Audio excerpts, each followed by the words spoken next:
Cynthia Sue Larson with RealityShifters.com. Today I'm talking about the power of attention and how we can fine-tune our focus.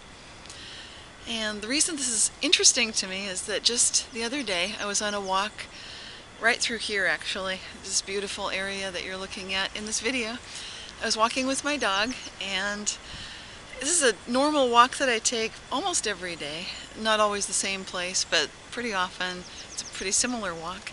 Except on this particular occasion, as I was on the walk, I noticed a sign that said Place Trilling.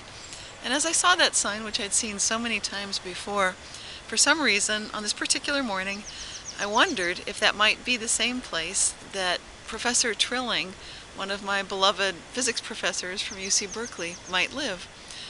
And I further wondered if it would be possible for some opportunity for me to be able to see Professor Trilling, perhaps tell him how much I appreciated his class and still remember it decades later.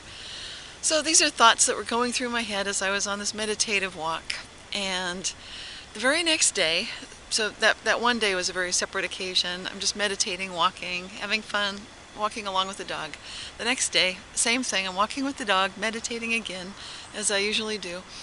Except this time, my dog decides that he wants to stop and take a look at a goat sculpture, which looks like this. I don't know if you can see it very well, but it's kind of a little bit of a motley thing. It's a wood carving, it's goat-sized. It's got some remnants of some sort of fur on the sculpture still, but it looks enough like a goat that my dog was fully riveted by it. And thanks to the fact that he stopped and was staring at this goat, right at the same time this was happening, I saw that what looked like might be Professor Trilling, much older than I remembered him, but now it's been decades later, was being assisted by a younger man, who's a middle-aged man, to get into the front seat of a car. And during the time that my dog was so fascinated by this goat sculpture, I got the opportunity to kind of check things out without being, obnoxious. And I recognized, wow, I've got the perfect moment right now to go and approach the younger man, the middle-aged man, and ask if perhaps this might be Professor Trilling that he's with. So I do. I walk over and ask this question. It turns out that is Professor Trilling. And I tell the middle-aged man that I really loved taking classes with him. He was one of my favorite physics professors at UC Berkeley, if not the favorite. And he said, why don't you go tell him yourself? So I did, and that was extraordinary. I mean, I was just amazed. If you look at what happened here, on the day before, I'd been on a walk and I'd wondered, number one, if it was possible that house might belong to the Professor Trilling that I knew. Number two, I was wondering if I might get a chance someday, not necessarily the very next day, but at some point to see Professor Trilling and talk to him and tell him how much I appreciated his class, which I did. And the third thing that was happening here is very interesting because it involves my dog and his fascination with goats. It's just something he adores. I'm not sure why, but it's his favorite thing. So the fact that there just happened to be, on this day, a sculpture, a statue of a goat that my dog was riveted by, so he was standing there giving me the opportunity to then approach Professor Trilling, is one of those remarkable things that normally you might think it doesn't happen that often.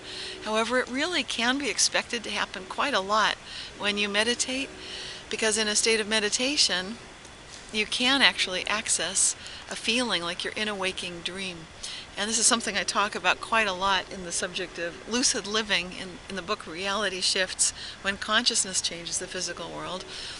And the reason I find it particularly interesting in this context is that there I am meeting a professor of physics that I loved at UC Berkeley, and that was one of the professors that introduced me to the world of quantum physics. And now I'm honored to be able to share tips and examples and some of the explanations for why these sorts of extraordinary coincidences, synchronicities, quantum jumps, reality shifts, whatever you want to call them, can regularly occur. And of course I talk about that also in my book Quantum Jumps, An Extraordinary Science of Happiness and Prosperity.